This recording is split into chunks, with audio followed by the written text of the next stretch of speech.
10 kabanata ng Jeremiah at ang magbabahagi ng salita ay si Teacher Tim.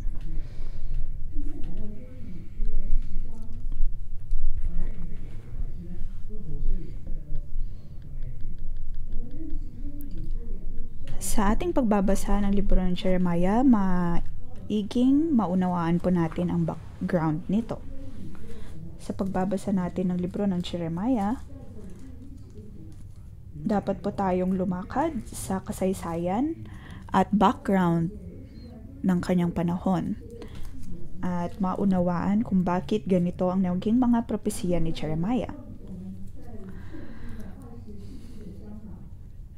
At tanungin ang ating mga sarili sa kaugnayan nito sa panahon natin ngayon, kahit na tayo ay nasa Hong Kong, kung tayo po ba ay nasa sitwasyon ng panahon ni Jeremiah, at nang malaman kung ano ang kalooban ng Panginoon.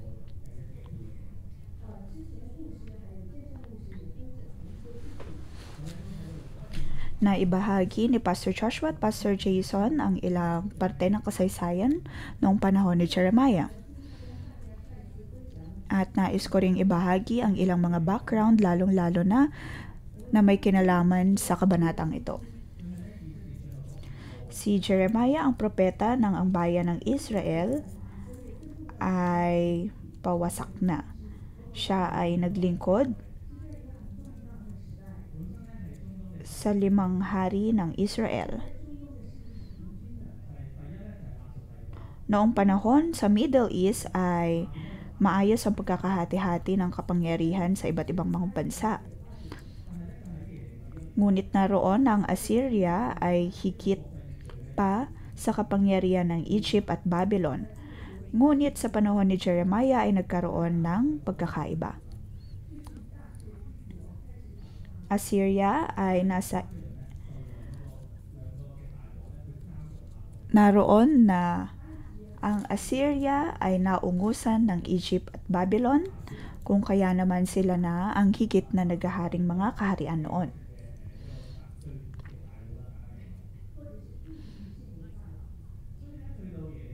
Nais nilang maging nasa pinakatuktok ng teritoryo noong panahon ni Jeremiah, ang Egypt at Babylon.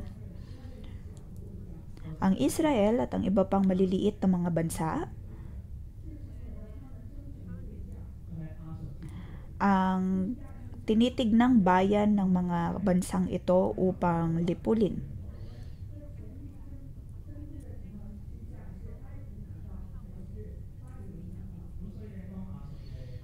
Naroon ang pagtatanong kung sino ang susunod na maging leader, kung ang Egypt ba o Babylon. Nang matanggal ang impluwensya ng Assyria sa Israel, ay naroon ang pagtatanong kung lalong na para sa mga taga-Israel kung sila ba ay aasa sa Egypt o sa Babylon. Kung sila ba'y kakampi sa Egypt upang labanan ang Babylon o kakampihan ang Babylon upang labanan ang Egypt. Ito ay makikita natin sa pagitan ng sa pagitan ng China at US, kung saan may mga bansa na pinipiling na kailangan pumili kung aling bansa sila kakampi.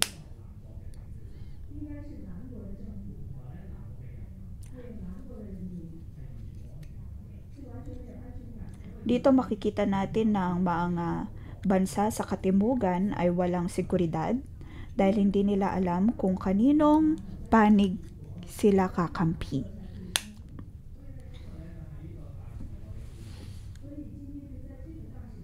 Ito po ang background ng kabanatang ito. Ito ang international na issue. At ang mga tao ay walang seguridad. Ang mga kaharian sa timog ay nagsimulang sumamba sa mga Diyos-Diyosan. Dito sa chapter 10, hindi si Jeremiah ang nakikipag-usap sa Israel, bagkus ay ang Panginoon mismo.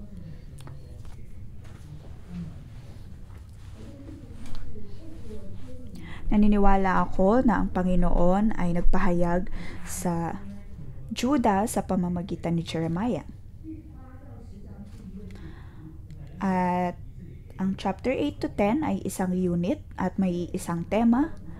Sinasabi doon na ang kaharian sa Timog ay hindi na maisasaayos pa.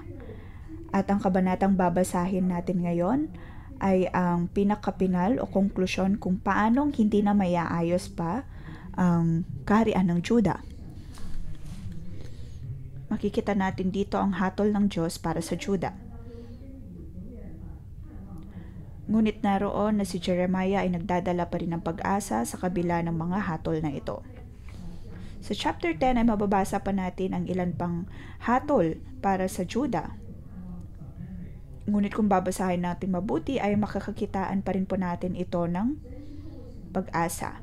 Sa pamamagitan ng paghahatol ng Diyos ay naroon pa rin ang pag-asa. Atin pong pakinggan kung anong sinasabi ng Diyos sa atin ngayong araw. Bibigyan po natin ito ng pamagat. Huwag magambala, bagkus ay magkaroon ng banal takot sa Diyos.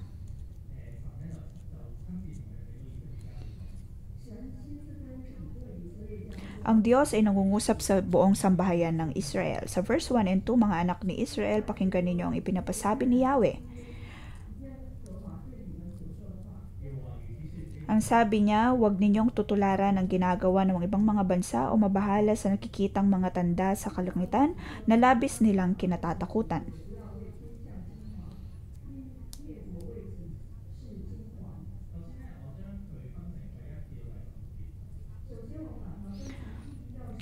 Ang unang talata ay mula verse 1 to 16.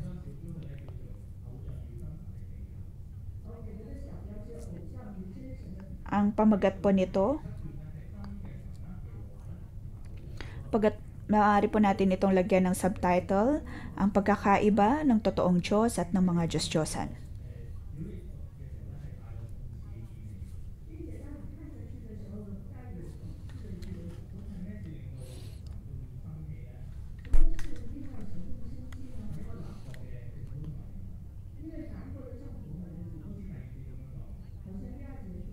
Sa verse 2, nagsimulang gawin o tularan ng mga tao ang ginagawa ng ibang mga bansa.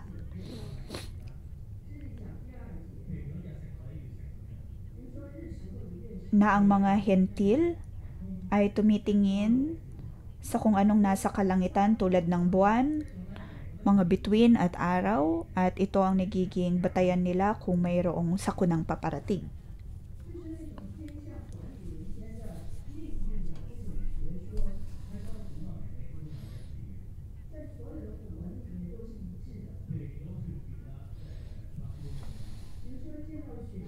Noong araw, kung sila po ay makakakita ng pulang buwan o kaya ng blood moon na tinatawag, yun ang ginagawa nilang palatandaan kung magkakaroon ng pagbabago sa hari at mag-iiba ang dinastiya. Tulad ng sa mga Inchik, ay umaasa sila sa ganitong mga pangitain mula sa kalangitan.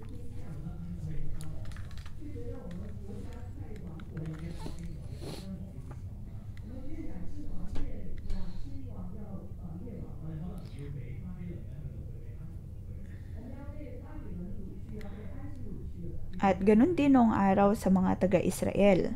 Sila ay umaasa sa kung anong nakikita nila sa kalangitan tulad ng buwan at mga bituin. At sa verse 3 at 4, nabanggit ang kanilang paggawa ng mga Diyos-Diyosan.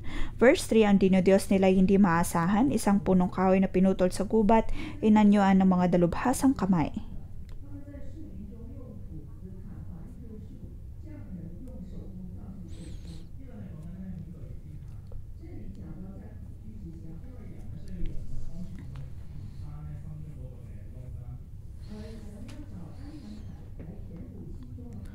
Sa takot ay kailangang punan ng mga tao ang seguridad sa kanilang puso sa pamamagitan ng paggawa ng ganitong mga bagay. Ito ay upang magkaroon sila ng kontrol sa kung anong nais nila. Kung kaya naman sila ay gumagawa ng mga Diyos-Diyosan at Sa likod ng pagsamba ng mga Diyos-Diyosan na ito ay naroon ang takot.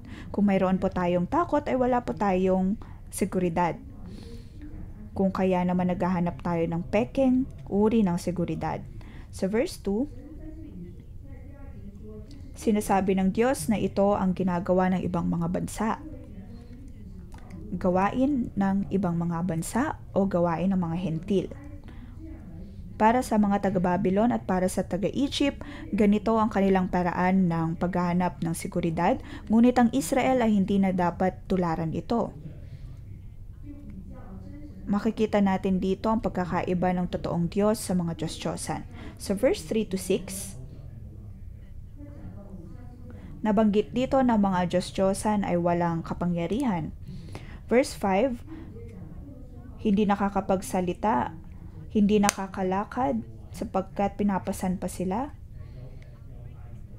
Ngunit sa verse 6, wala na ibang tulad mo, O Yahweh, ikaw ay makapangyarihan, walang kasindakila ang iyong pangalan. Sa verse 7-8, ang Diyos ay matalino, ngunit ang mga Diyos-Diyosan ay walang kabuluhan.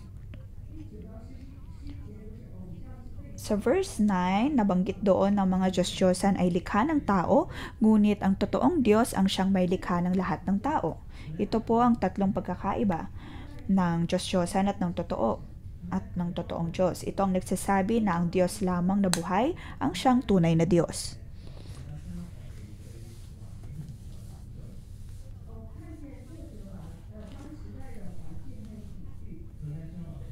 Dito nabanggit o binibigyang diin ng manunulat ang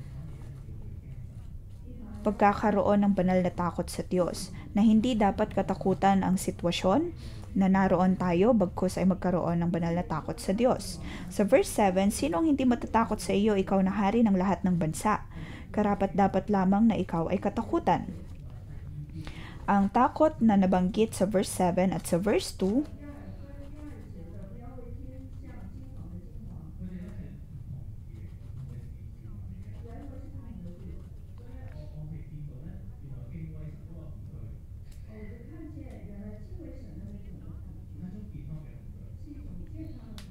makikita po natin dito ang pagkakaiba ng takot sa sitwasyon o sa mga Diyos-Diyosan kumpara sa takot sa totoong Diyos.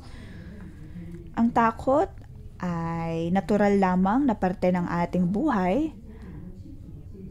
Ito ay malusog na parte ng ating buhay upang maunawaan natin kung ano ang ating hangganan. Ito ay upang maalala natin na may mga bagay na hindi po natin mababago. At marapat lamang na ito ay magdadala sa atin upang magkaroon ng banal na takot sa Diyos.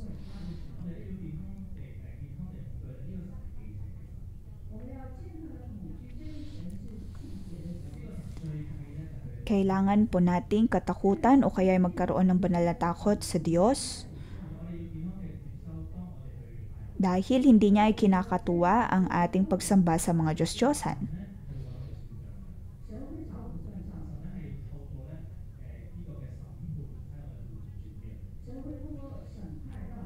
Tayo ay sisingilin ng Diyos o kaya ay kanyang hahatulan sa ating pagsamba sa mga Diyos-Diyosan.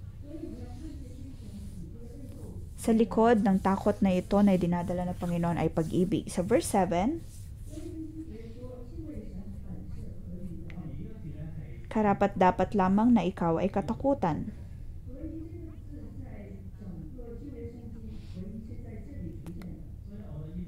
Ang salitang ginamit dito ay makikita lamang po natin sa Lumang Tipan. Sa verse 7, sinasabi din po dito,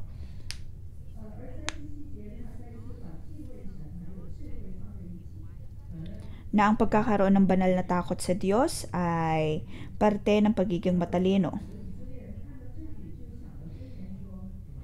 Sa pagbabasa ng mga taga-Israelita, sa pahayag na ito ay kanilang maaalala ang naisulat sa Proverbs o sa Kawikaan, na ang takot sa Diyos ay nagdadala ng katalinuhan o kaya'y karunungan. Dahil kung ikaw ay mayroong banal na takot sa Diyos, hindi mo susubukang maghanap ng mga solusyon sa paligid o sa mga likhang bagay.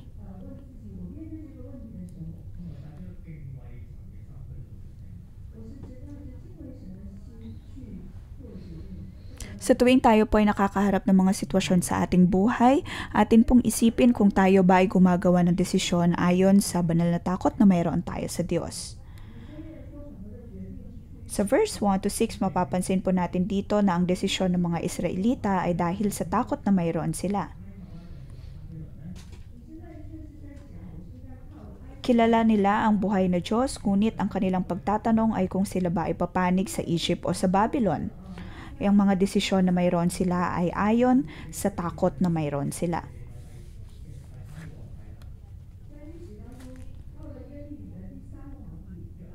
Kung kaya sa ikatlong hari na pinaglingkuran ni Jeremiah na nagngangalang Jehoiakim, sa panahong iyon ang sambahayan ni Juda ay nasa kapangyarihan ng Babylon. Kung kaya naroon ang pakiramdam ni Jehoiachin na siya ay may seguridad.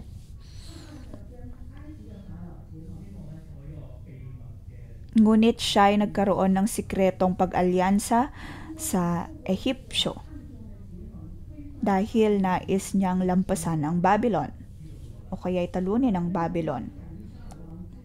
Ngunit nalaman nito ni Nebuchadnezzar na siyang hari ng Babylon.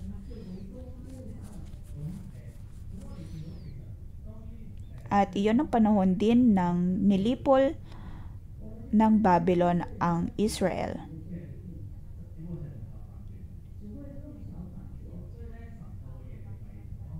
Dito mapapansin natin na dahil sa takot na mayroon ng mga tao ay mas lumala ang problema na kanilang kinakaharap.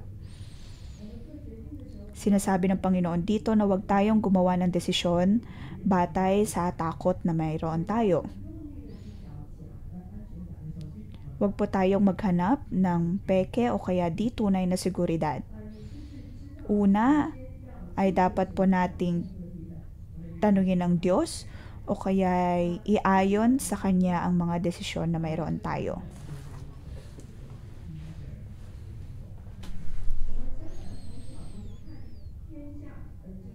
Para sa atin, para sa mga taga-Hong Kong ay hindi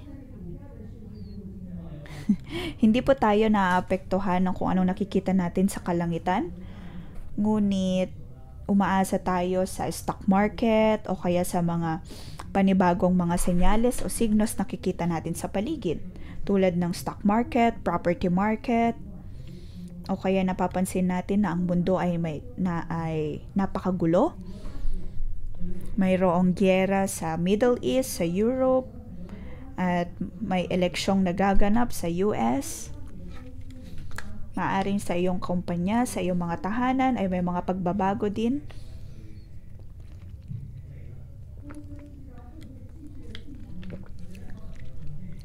Na hindi ka masiguro kung ikaw ba ay makakapagpatuloy sa iyong pagtatrabaho sa isang kumpanya, kung kaya mayroon kang iba't ibang mga emosyon at naroon ang pagkagambala. Maaring iniisip mo na dinadala ka ng Diyos sa mas mataas na antas, ngunit sa iyong pakiramdam ay hindi ka karapat-dapat dito. O kaya marahil sa iyong relasyon ay mayroon ka ding mga problema. At sa tuwing tayo ay nababalisa, tayo ay naghahanap ng hindi tamang seguridad. Tayo ay kumukuha ng iba't ibang mga impormasyon mula sa iba't ibang mga tao. Ngunit ngayon, tulad ng kung paanong sinasabihan ng Panginoon si Jeremiah, ay pinapaalalahanan din po tayo ng Panginoon sa mga panahon ngayon. Sa mga sitwasyon na tingin natin ay napakadelikado ng panahon, ang dapat po nating katakutan pa rin ay ang Diyos.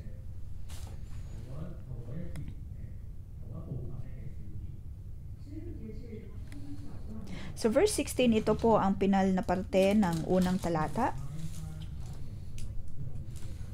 Pinapaalalahanan ng Diyos ang Israel sa kanyang relasyon o ugnayan sa kanila.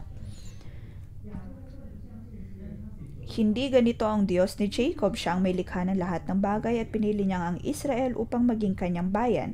Yahweh ang kanyang pangalan, ang Diyos na makapangyarihan sa lahat.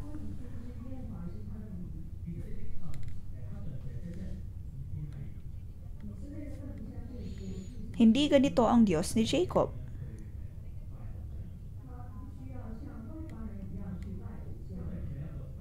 Hindi kailangang sambahin ng mga taga-Israel ang Diyos-Diyosan di tulad ng mga hentil dahil kilala nila ang tunay na Diyos. At ang tribong iyon ang siyang pinili ng Panginoon. Ang Israel ay ang mana ng Diyos.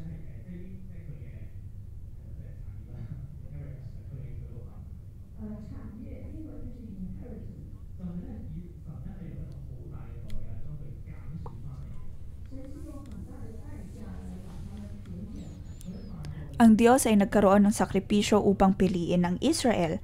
Sa dami ng bansa, noong araw hindi niya pinili ang Ehipto, hindi niya pinili ang Babylon, bagkus ay pinili niya ang Israel. At sila ay nilabas ng Diyos mula sa kanilang pagkaalipin sa Ehipto na nagkaroon din ng 10 pagpaparusa upang sila ay mapalaya doon. Sila ay sinamahan niya sa pamamagitan ng ulap at ng apoy. At nang sila ay humarap ng mga laban sa Kanaan, sila ay pinanalo ng Panginoon at nagkaroon ng sariling kaharian. Dito ay ipinapaalala ng Diyos sa sambahayan ng Israel ang kanyang kabutihan at ang kanyang mga ginawa sa kanila. Na huwag silang mamuhay na tila ba wala silang buhay na Diyos at walang Diyos Ama sa langit.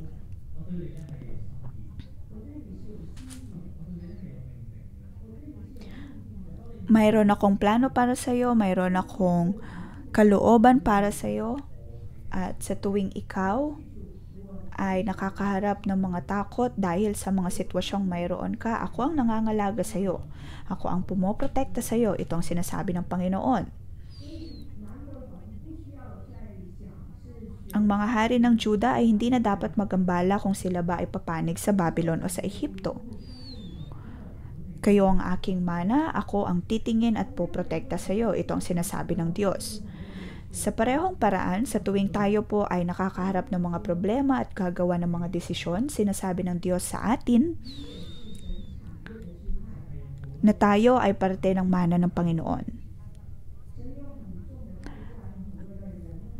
Ang Diyos ay gumawa ng mga sakripisyo upang tayo ay piliin sa dami ng tao at ng mga bayan sa mundo. At ngayon nga, ikaw ay naibilang na bilang tao ng Diyos, bilang parte ng lipi ng Panginoon. Ikalawang talata mula verse 17 to 25. Bibigyan po natin ito ng subtitle, Huwag tumigil sa pananalangin sa kabila ng paghahatol. So verse 17 to 22,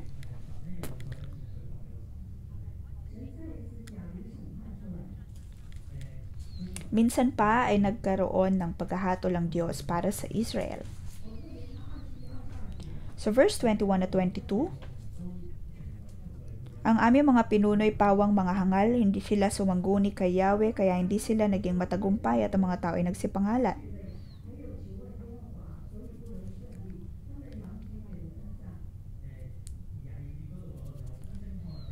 Verse 22, makinig kayo, may dumating na balita, nagkakagulo sa isang bansang nasa hilaga.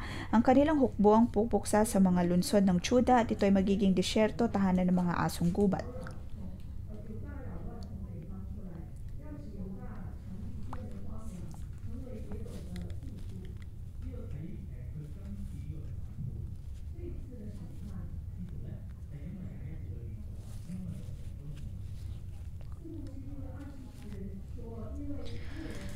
So verse 21, ang mga pinuno'y pawang mga hangal. Ang mga tinutukoy po dito ay ang mga pinuno sa hilagang bansa o mga taong may kapangyarihan noong araw. Ang mga taong may otoridad dahil hindi sila sumasangguni sa Diyos. Kung kaya naman, ang mga tao ay nagsipangalat. Ito po ang propesiya para sa sambahayan ng Juda na sila'y madadakip.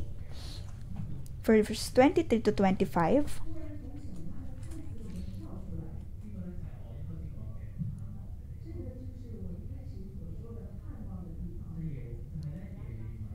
Ito ang ating pag-asa. Si Jeremiah ay nangusap sa Panginoon.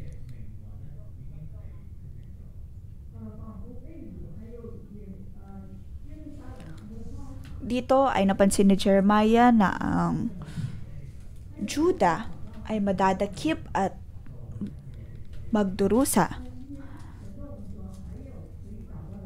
Ngunit dito sinasabi ni Yahweh kay Jeremiah na dapat siyang magpatuloy sa pananalangin. Sa verse 23 to 24, nalaman ko po, Yahweh, na walang taong may hawak ng sarili niyang buhay at walang nakatitiyak ng kanyang sasapitin. Ituwid mong iyong bayan, Yahweh, ngunit wag naman sana kayong maging marahas. Wag kaming parusahan sa panahong kayo'y napopoot, na siyang magiging wakas naming lahat.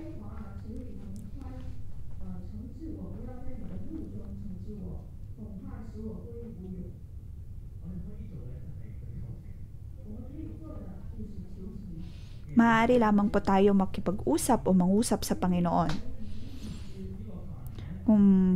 Kumbaga si Jeremiah ay tulad ng isang abogado.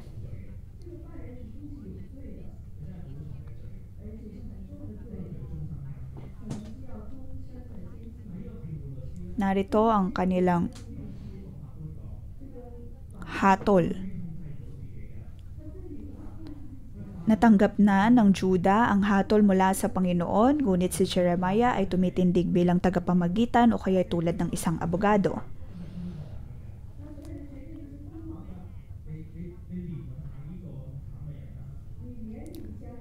Sinasabi niya dito na magkaroon o kahabagan nawa ng Diyos ang mga taga-Judah.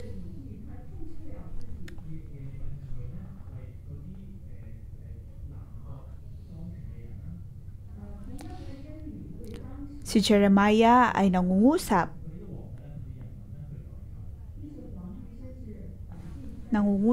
para sa mga tao, para sa mga pinuno. Ang kanilang pagsamba sa mga Diyos-Diyosan ay wala na sa kanilang kontrol. Napakababa nila at wala nang solusyon para sa kanila. Sila ay takot sa maraming bagay. Maaari ngayon ay nakikita nilang iyong kabutihan, ngunit pagdating ng araw ay makakalimutan nila ito. Sila ay mga hangal. Ngunit Diyos, huwag ka sanang magalit at huwag mo sana kaming parusahan sa panahong ikaw ay napupuot, dahil kami ay mga hangal. Ganito ang pagdadahilan ni Jeremiah. Sa aking pagbabasa nito, ako ay nahiya sa aking sarili. Sa ating pagpasok sa pananalangin at pag-aayuno,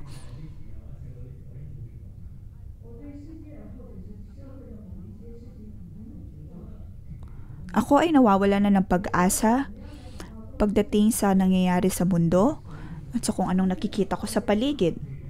Sa aking patuloy na pananalangin ay mas lalo kong nakikita na palala ng palala ang mga bagay sa mundo.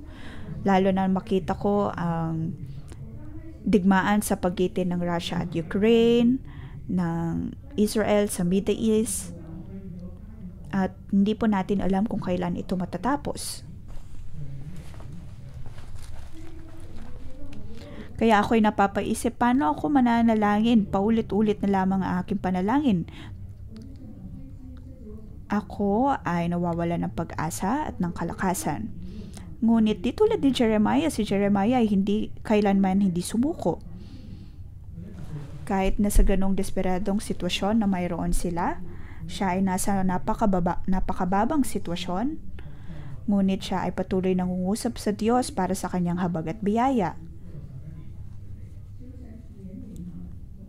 Panginoon, naway magkaroon kayo ng habag at biyaya sa kanila. Ito ang lagi niyang dalangin. Para sa akin, ito ay isang magandang paalala.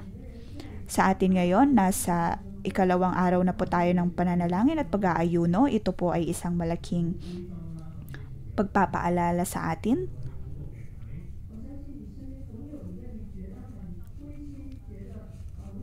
Maaaring may mga tao sa paligid ninyo na nawawalan na kayo ng pag-asa sa pananalangin para sa kanila. Maaaring iyong pamilya na ayaw maniwala sa Diyos, o kaya cell member na hindi nakikinig sa'yo, o kaya kapamilya na nagdodroga, o kaya lubog sa utang dahil sa pagsusugal, na kahit lumipas ng 10 o 20 taon ay hindi pa rin sila nagbabago. Kung kaya naman ikaw ay labis na nalulungkot. Para sa Jerusalem, sila ay natanggap nila ang hatol ng pagkawasak, ngunit naroon na nalangin pa rin si Jeremiah. Ganon din sa atin, maaari pa rin po tayong magpatuloy sa pananalangin at nang makita ang pagkilos ng Diyos upang siya'y hingan ng habag at biyaya at tayo'y kaawaan. Tayo man din ay wala ng kapag-asa o wala ng igagaling pa sa ibang aspeto ng ating buhay. Kung kaya naman ngayon sa ating pananalangin at pag-aayuno,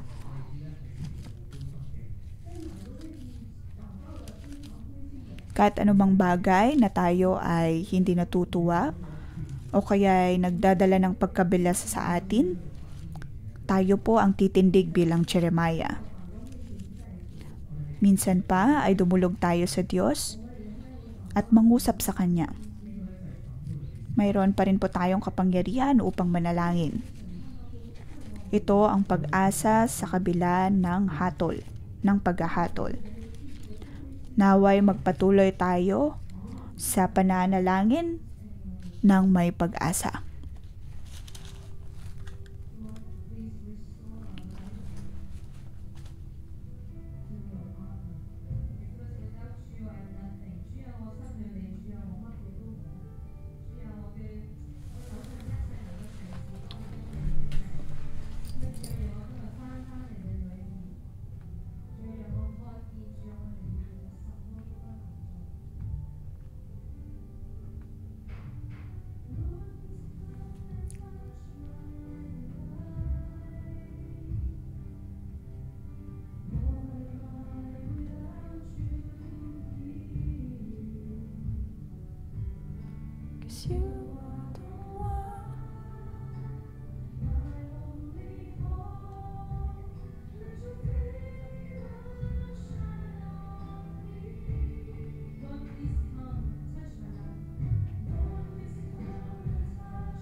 Panginoon, kami ay dumadaing sa iyo.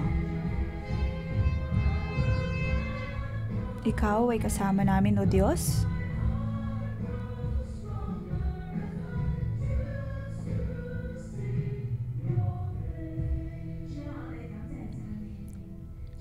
Panginoon, kami ay nagpapasalamat at nagpupuri sa iyo.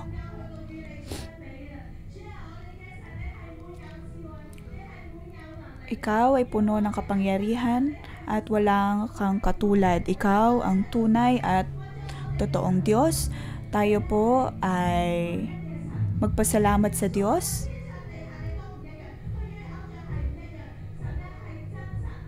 Siya ay ibang-iba sa mga Diyos-Diyosan. Siya ang tunay at totoo at tunay at nabubuhay na Diyos. Siya ang ating Panginoon.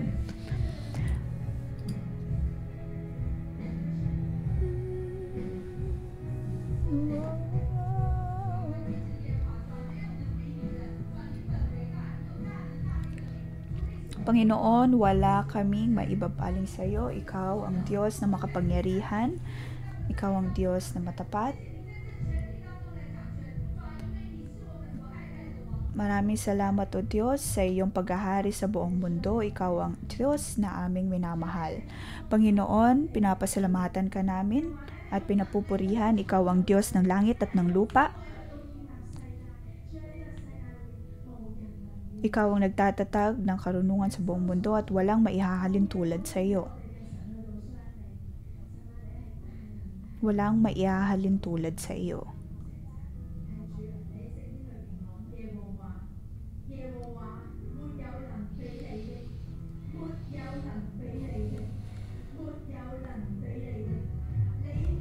Panginoon, walang katulad. Ikaw ay dakila at ang iyong pangalan ay dakila. Ikaw ay dakila at ang iyong pangalan ay dakila. Ikaw ay dakila, puno ng kalakasan. Atin bubuksan ang ating mga espiritu at ating purihin ang Diyos. Panginoon, ikaw ay dakila.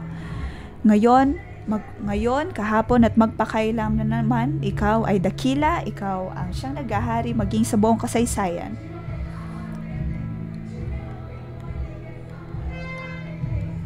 Buksan po natin ang ating mga espiritu at kami ay mayroong banal na takot sa iyo, O Diyos.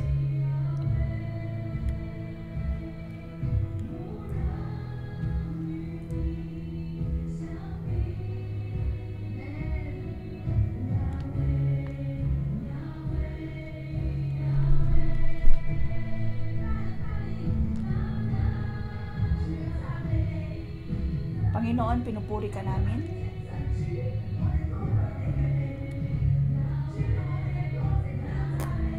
Ngayong umaga, O Diyos, ay aming itinataas ang aming mga kamay.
Naway ang bersikulong ito ay maisulat sa ating mga puso.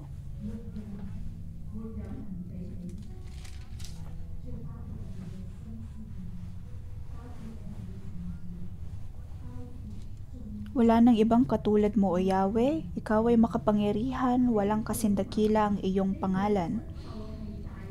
Ikaw ay higit pa sa mga Diyos-Diyosan, ikaw ay dakila, ang iyong pangalan ay dakila at makapangyarihan. Aming itinataas ang iyong pangalan. Bigyan mo kami, O Diyos, ng puso na may banal na takot sa iyo.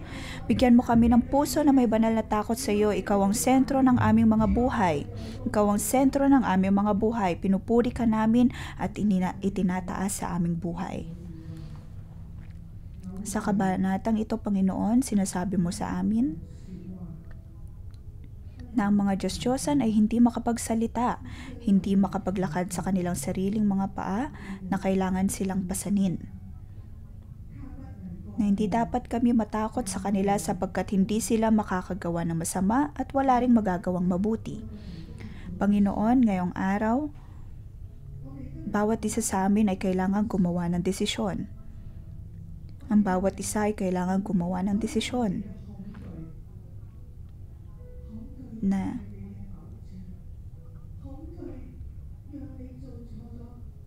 huwag gamitin ang takot bilang idolo.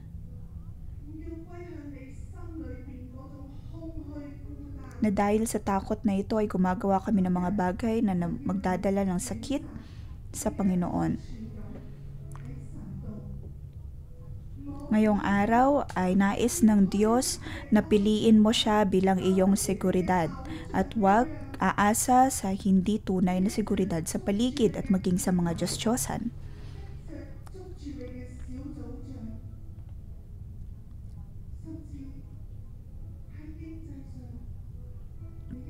Maaring nakakapit ka sa iyong cell leader, sa iyong asawa o kaya sa iyong kayamanan, stock market, property market, iyon ang iyong tinitingnan kung ito ba'y nasa mataas o mababang antas. Sa digmaang nakikita natin sa paligid, maaring naroon ang pagtatanong kung anong dapat nating gawin, kung bibili ba tayo ng ginto o ng pilak. Tinatanong ng Diyos kung nasaan ang ating seguridad. Aking anak, nasaan ang iyong seguridad? Huwag kang umasa sa mga bagay na ito.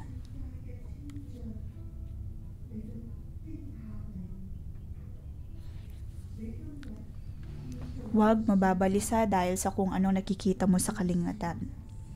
Ngayong araw ay kailangan mong gumawa ng desisyon. Naway piliin mo ang Diyos. Ngayon tayo po ay manalangin at isuko natin sa Diyos ang lahat ng mga di tunay na seguridad. Maaring yun ang iyong cell leader, ang iyong kapangyarihan, ang iyong pagkakatawag, ang iyong pagkakakilanlan, ang iyong titulo, ang iyong karanasan sa trabaho. Maaring ito ang mga bagay na pinanghahawakan mo. Ang mga ito ay mawawalan din ng kabuluhan. At ngayon sinasabi ng Diyos na piliin mo siya. At sabihin mo sa Diyos, Panginoon, ayaw ko ang mga di tunay na seguridad na ito. At atin pong itaas ang ating mga kamay at sabihin natin sa Diyos na pinipili natin siya. Panginoon, pinipili kita at aking pinapakawalan ang mga seguridad na ito sa mundo, kayamanan, stock market, property, ang aking sariling karunungan,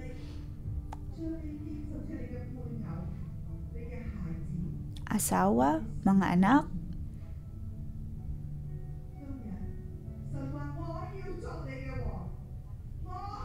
Sinasabi ng Diyos sa iyo ngayon, ako ang iyong magiging hari, ako ay may kalakasan.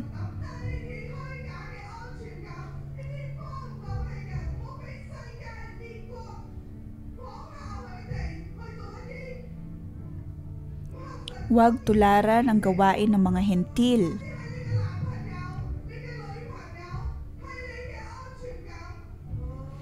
Maaaring umaasa ka rin sa iyong nobyo o nobya.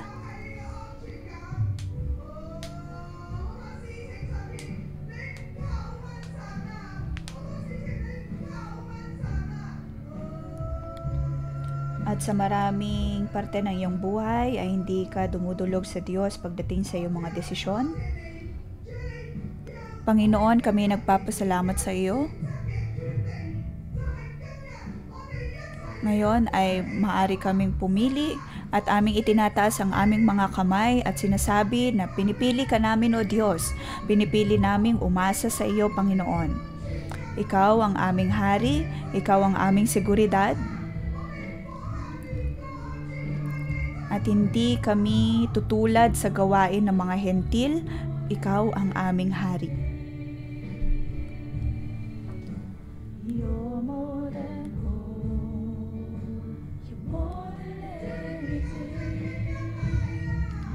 Panginoon, ikaw ay higit pa kumpara sa mga Diyos-Diyosan.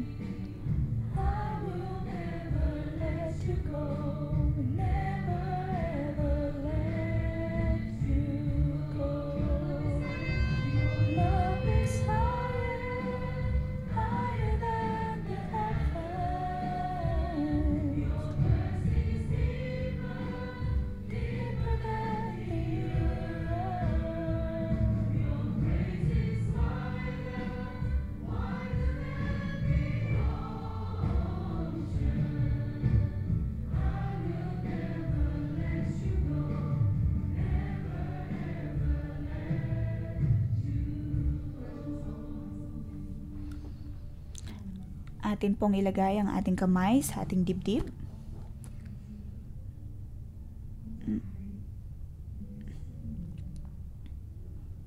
Aking anak, ako ay nabubuhay sa iyong puso. Ako ay namumuhay sa iyong puso. Ako ay naghihintay sa iyo.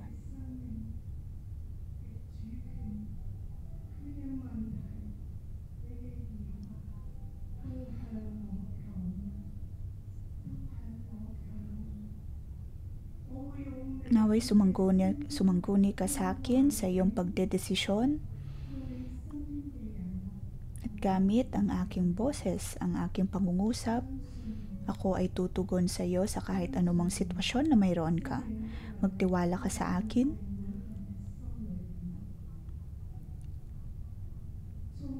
Ang kapangyarihan ng Diyos ay mapupunta sa ating mga puso. Puno ng habag, ng biyaya,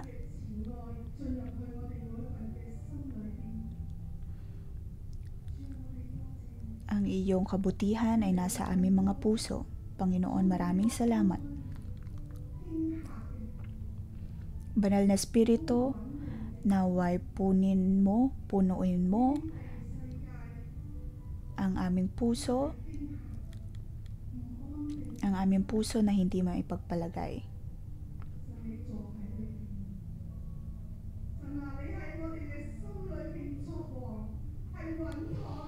Ikaw ang hari sa aming mga puso. Sa iyo ay mayroon kaming seguridad. Kahit na sa pagdating ng baha, ikaw ang siyang maghahari sa aming mga puso. Sa tuwing ang aming mga puso ay nagngangalit, ikaw pa rin ang aming hari. Panginoon, pinupuri ka namin at pinapasalamatan. Si Jeremiah ay hindi tumigil sa kanyang pananalangin. Ngayon, umarap po tayo ng kapares. Sa verse 23 at 24 ay mababasa po natin dito ang panalangin ni Jeremiah. Maaring tayo po ay nawawalan ng pag-asa at hindi po natin alam ang daan palabas sa ating mga problema.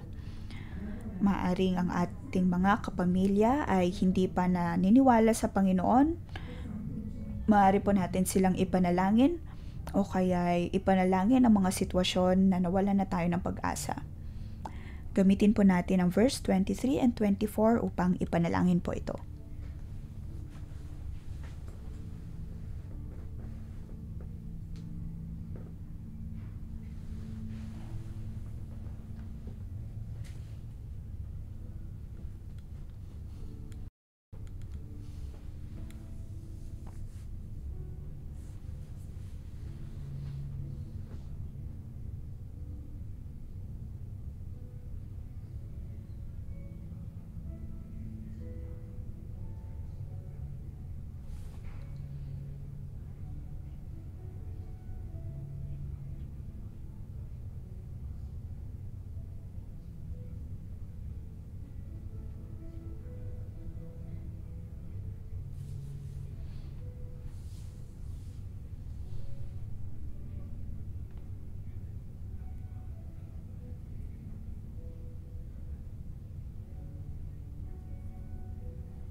Tayo po ay tumayo at tumugon sa Panginoon. Panginoon, bigyan mo kami ng puso ng tulad ni Jeremiah sa aming pagdaing at pananalangin.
Panginoon, ito ang aming panalangin. Ito ang aming panalangin, O Diyos. Naway itindig mo ang iyong mananalangin. Ito po ay nasa ikalawang araw na po tayo ng pananalangin at pag-aayuno. Palakpakan po natin ang ating mga sarili kung tayo ay nakikisama po rito.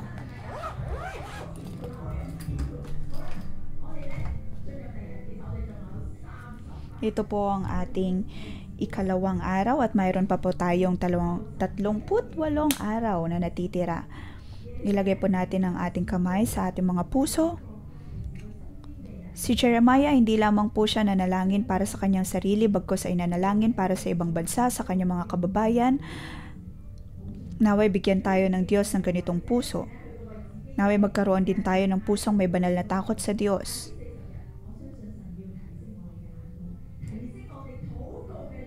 Nais ng Diyos na magkaroon tayo ng mas mataas na pananaw at magkaroon ng mas malakas na uri ng pananalangin. Hindi lamang po tayo mananalangin para sa ating mga sarili, bagkus ay mananalangin para sa mga bansa.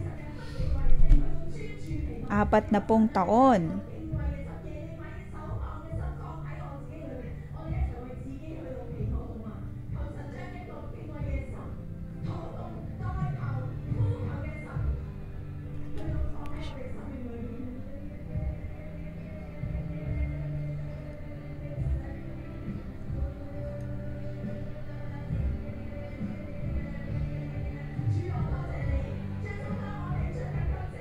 Panginoon, maraming salamat sa aming pagpasok sa pananalangin at pag-aayuno at sa aming pagbabasa ng libro ng Jeremiah. Ikaw ay nangungusap sa amin araw-araw.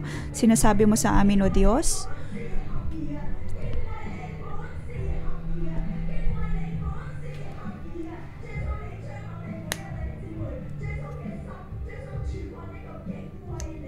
bigyan mo kami, O Diyos, ng puso na may banal na takot sa iyo. Tanggalin mo, O Diyos, ang aming takot, bigyan mo kami ng banal na takot sa iyo.